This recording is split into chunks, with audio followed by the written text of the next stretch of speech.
జగన్మోహన్ రెడ్డి గారు river basin అనేదో అన్నారనేసి రాద్ధాంతం చేసేస్తున్నారు, ఉలిక్కి పడుతున్నారు, ఏదో తత్తరపాటుకు గురవుతున్నారు, వ్యక్తిగత దూషణలు దిగేస్తున్నారు, వ్యక్తిత్వ హననానికి దిగేస్తున్నారు. మరి నారాయణ గారే స్వయంగా చెప్పారు కదా, ఇన్ని కోట్లు కేటాయిస్తున్నాను నీళ్ళు ఎత్తిపోయడానికని ఆయనే చెప్తున్నారు కదా, పిచ్చి మొక్కలు తొలగించడానికి ఇంత ఖర్చు పెడుతున్నామని ఆయనే చెబుతున్నారు కదా. ప్రభుత్వం కూడా మొన్న ఈ మధ్యకాలంలో వచ్చినటువంటి వరదలకు సంబంధించి అనేక గ్రామాలు మునిగిపోయాయి. అమరావతిలో మునిగిపోయిన వాళ్ళకి నష్టపరిహారం కింద, వరదలో మునిగిపోయిన వాళ్ళకి నష్టపరిహారం కూడా చెల్లించింది. మరి ఎందుకు జగన్మోహన్ రెడ్డి గారు అంటే మాత్రం ఇంత ఉలికిపాటు ఎందుకు వస్తోంది వీళ్ళకి? ఈశ్వర్ గారు మొదటి నుంచి ఈ విషయంలో పూర్తిగా ప్రభుత్వం తన వైఫల్యాలను కప్పిపుచ్చుకోవడానికి డైవర్షన్ పాలిటిక్స్ ని ఆరంభం నుంచి గవర్నమెంట్ వచ్చినప్పటి నుంచి అనుసరిస్తుంది. లేటెస్ట్ ఎపిసోడ్ లో కూడా దాన్ని మరోసారి రిపీట్ చేస్తుంది. ఇందులో కొత్త ఏం లేదు. అయితే జగన్మోహన్ రెడ్డి ఈ మొత్తం ఈ అమరావతికి సంబంధించి ఆయన మాట్లాడినటువంటి మాటల్లో కీలకమైనటువంటి విషయాన్ని మాట్లాడితే ఆ విషయాన్ని మాత్రం ప్రస్తావించట్లేదు. జగన్మోహన్ రెడ్డి చెప్పింది ఏంటి, 2 లక్షల కోట్ల రూపాయల ఖర్చుతో అమరావతి నగర నిర్మాణం ఆంధ్రప్రదేశ్ ఆర్థిక పరిస్థితి రీత్యా సాధ్యం కాదు. గుంటూరు విజయవాడ మధ్యలో రాజధానిగా నిర్మించండి, అక్కడ రాజధానికి సంబంధించిన ఏర్పాట్లు చేయండి అని ఆయన ఇప్పటికి రెండోసారి, ఇంతకుముందు కూడా ఆయన ఒక ప్రెస్ మీట్ లో ప్రతిపాదించారు. ఇప్పుడు మళ్ళీ ఆయన చెప్పుకొచ్చారు. అసలు పాయింట్ ని వదిలేసి మొత్తం వద్దంటున్నారంటే ఇంకేదో అయిపోతుందని గుండెలు బాదుకునే పనే తప్ప అసలు ఏం చెప్తున్నారు, ఆల్టర్నేటివ్ గా ఏం చెప్తున్నారు అన్నదాన్ని వదిలేస్తున్నారు. ఇప్పటికీ మీరు గమనించాల్సింది ఏంటంటే, విజయవాడ మంగళగిరి మధ్యలోనే ఇప్పుడు తెలుగుదేశం పార్టీ కేంద్ర కార్యాలయం ఉంది, జనసేన పార్టీ కార్యాలయం ఉంది, అనేక ప్రభుత్వ ఆఫీసులు నడుస్తున్నాయి, ఏపీఐఏసీ లాంటి ప్రధానమైన కార్యాలయాలు ఉన్నాయి. మొత్తం ప్రభుత్వ కార్యకలాపాలన్నీ ఈ మంగళగిరి, ఈ విజయవాడ, గుంటూరు మధ్యలోనే నడుస్తున్నాయి. అక్కడే 2 బిల్డింగులు కట్టి రాజధానిగా చెయ్యండి, ఇది జగన్మోహన్ రెడ్డి చెప్తున్న మాట. ఇంత క్లియర్ గా ఒక ప్రత్యామ్నాయం చాలా తక్కువ ఖర్చుతో ప్రజలకు అందుబాటులో ఉండేలాగా నేషనల్ హైవే కనెక్టెడ్ గా రైల్వే లైన్ అన్ని అందుబాటులో ఉన్నటువంటి ప్రాంతంలో రాజధాని సిద్ధం చేయండి అని చెప్తే ఎప్పుడు అవుతుందో తెలియదు, ఎలా అవుతుందో తెలియదు, అయ్యేలోగా ఎన్నిసార్లు వరదలు వస్తే ఎన్ని ముప్పులు వస్తాయో తెలియదు. ఇలాంటి అనేక రకాల సమస్యలతో చిక్కుముడులతో ఉన్నటువంటి ప్రాంతంలో ఇప్పటికే ఉన్నటువంటి భూముల మీద స్పష్టత రాకుండా మళ్ళీ దశల వారీగా భూములు తీసుకుంటూ ఇంకెంతమంది రైతుల్ని ముంచేస్తారు అన్నది ప్రధానమైనటువంటి అంశం.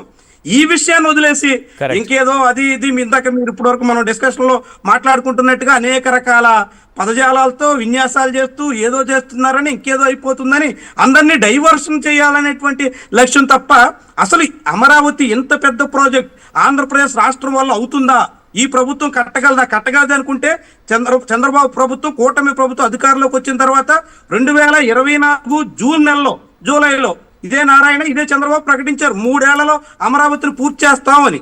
3 ఏళ్లలో పూర్తి చేయడం అంటే ఇప్పుడు 2/3 పని పూర్తి అవ్వాలా. 2/3 కాదు, కనీసం 2% పని పూర్తి చేయగలిగారా 20 నెలల్లో? అంటే 20 నెలల్లో ఏం పని పూర్తి చేయలేనటువంటి వాళ్ళు ఎట్లా అమరావతిని ముందుకు తీసుకెళ్తారు? కాబట్టి అమరావతి రాజధాని విషయం చాలా సందిగ్ధంలో పడబోతుంది, రాష్ట్రానికి భారం అవుతుంది, అప్పుల మీద అప్పులు తీసుకొస్తే అది అందరికీ సమస్య అవుతుంది. కాబట్టి ప్రత్యామ్నాయం ఆలోచించండి అని చెప్తే ఆ విషయం వదిలేసి ఇంకేదో జరిగింది, ఇంకేదో అయిపోయింది అన్నట్టుగా దాని చుట్టూ ఒక పెద్ద రాద్ధాంతం సృష్టించి ఒక పెద్ద వివాదాస్పదం చేసి అసలు విషయాన్ని కప్పిపుచ్చాలనుకునేటువంటి కుయత్నం తప్ప అసలు సమస్యకి పరిష్కారం కానీ సమస్య విషయంలో ఆలోచించేటువంటి ధోరణి కానీ ఉన్నట్టు కనిపించట్లేదు. ఈశ్వర్ గారు. శేఖర్ రెడ్డి గారు కన్క్లూడ్ చేయండి. నారాయణ గారే క్లియర్గా చెప్తున్నారు కదా, ఇది మునిగిపోతుందని. మనం మీరు అనడమో, ఇంకొకరు అనడమో, వాళ్ళని సమాధి చేయడమో, చంద్రబాబు నాయుడు గారే అంటున్నారు సమాధి చేసేస్తే ఎవరైనా మునిగిపోయింది అన్నారంటే. మరి నారాయణ గారు నీళ్లు ఎత్తిపోయడానికి ఆ విధంగా 450 కోట్లు కేటాయించామని మొన్న చెప్తున్నారు. ఒకవేళ జగన్మోహన్ రెడ్డి గారు మాట్లాడింది తప్పు అని మీరు అనుకుంటే, నారాయణ గారు మాట్లాడింది అదే కాబట్టి రేపటి పేపర్లో కూడా అలాగే రాస్తారా ఈ పదజాలం అంతా ఉపయోగించి నారాయణ గారి మీద?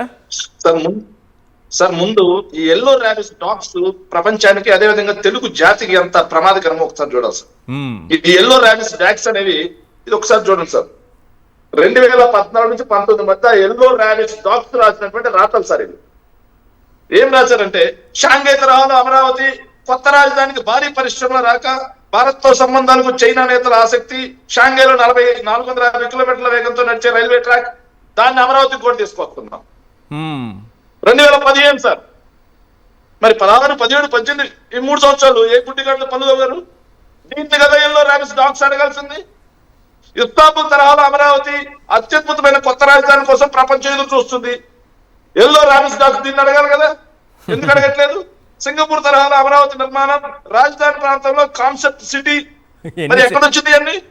అసలు అమరావతి Yellow rabbits dogs ఇవన్నీ ఎక్కడికి ఇన్ని పోయాయి? రకాల షాంఘై, మరగాల్సి సింగపూర్, ఇక్కడ కదా? టోక్యో ఏంటివి? మరగాల్సింది ఇక్కడ కదా సార్, ఇది ఒక్కసారి భలే ఉంటుంది సార్. టోక్యో స్థాయి రాజధాని 10 లక్షల ఎకరాల్లో రాజధాని నిర్మాణం ఉంది సార్. మ్మ్. మరి 50,000 ఎకరాల్లో ఎక్కడ ఫ్లాట్ ఉంది, ఎక్కడ వరద ఉంది, ఎక్కడ గొంతు ఉంది, ఎక్కడ రోడ్డు ఉంది, ఎక్కడ డ్రైనేజ్ ఉంది, ఎక్కడ కరెంట్ ఉంది, ఎత్తుకోవాల్సినటువంటి పరిస్థితి. మరి ఎల్లో రాబిస్ డాగ్స్ 10 లక్షల ఎకరాలు తీసుకున్నామంటే ఎందుకు వచ్చేసారు ఆ రోజు అడ్డం తిరగకుండా? ఎస్, మరి రైతులు ఈ రోజు వడ్డమాల దగ్గర అడ్డం తిరిగారు కదా. రైట్. రైతుల పక్షాన్ని కదా జర్నలిజం నిలబడాల్సింది. కానీ ఎల్లో రాబిస్ డాగ్స్ మాత్రం చంద్రబాబు పక్షాన్ని నిలబడతాయి. అడిగినటువంటి జగన్మోహన్ రెడ్డి గారి మీద మురుగుతాయి ఎల్లో రాబిస్ డాగ్స్. నేను అడుగుతున్నా సార్, ఏంటి జగన్మోహన్ రెడ్డి గారు ప్రత్యామ్నాయం చూసారు, తప్పేంటి? విశ్లేషకులు శంకర్ గారు చెప్పినట్టుగా తెలుగుదేశం పార్టీ ఆఫీసు హైవే పక్కన ఉంటది, జనసేన పార్టీ ఆఫీసు హైవే పక్కన ఉంటది, కార్యాలయాలు మొత్తం హైవే పక్కన ఉంటది. 2 బిల్డింగ్లు కట్టేస్తే అయిపోదా? ఎవరి భూమిని డెవలప్ చేసుకోలేరా సార్? బెంగళూరులో అందరి భూముల్ని రియల్ ఎస్టేట్ వెంచర్లుగా రాష్ట్ర ప్రభుత్వాలు చేస్తా ఉన్నాయా? హైదరాబాద్ లో అందరి భూముల్ని రియల్ ఎస్టేట్ వెంచర్లుగా రాష్ట్ర ప్రభుత్వాలు చేస్తా ఉన్నాయా? కరెక్ట్. రాష్ట్ర ప్రభుత్వాలు చేస్తుంది ప్రభుత్వ భవనాలు కట్టించడం, మౌలిక వస్తువులు వాటిని కట్టించడం చేతగాక రైట్ సార్, వేల కోట్ల లక్షల కోట్ల ప్రజాధనాన్ని పంది కుక్కుల్లో మేస్తూ నేను అడుగుతున్నాను సార్, ఎల్లో రాబిస్ డాగ్స్ కి మళ్ళీ చెబుతున్నాను సార్, మీరంతా మురిగిన రాజధాని ప్రాంతంలో జరుగుతున్నటువంటి భూదోపిడి, అవినీతిని ఖచ్చితంగా ఎండగడతాం. రాయలసీమ ప్రాంతానికి జరుగుతున్నటువంటి ద్రోహాన్ని ఎండగడతాం. ఉత్తరాంధ్ర ప్రాంతంలో మీరు బక్కాసురులా వేస్తున్నటువంటి భూముల భాగవతం మొత్తం పట్టబయలు చేసి మీ అందరినీ కూడా ఖచ్చితంగా ప్రాసిక్యూట్ చేపిస్తాం. అందులో no doubt at all. Yellow rabies dogs, yellow rabies చివరిగా హెచ్చరిక సార్, కాలం కిర్రుని తిరిగినప్పుడు మీరు ఈ రోజు కూసిన ప్రతి కోత, మీరు మాట్లాడిన, మీరు కక్కిన విషం మీ చేత తాపిస్తాం. తస్మాత్ జాగ్రత్త ఎల్లో రాబిస్ డాగ్స్. కర్మ సిద్ధాంతం ఉంటుంది, అది ఎవరూ మర్చిపోకూడదు. ఎవరికైనా అది వర్తిస్తుంది. చెప్పాను కదా, భగవద్గీత చదువుకోండి రా బాబు అని.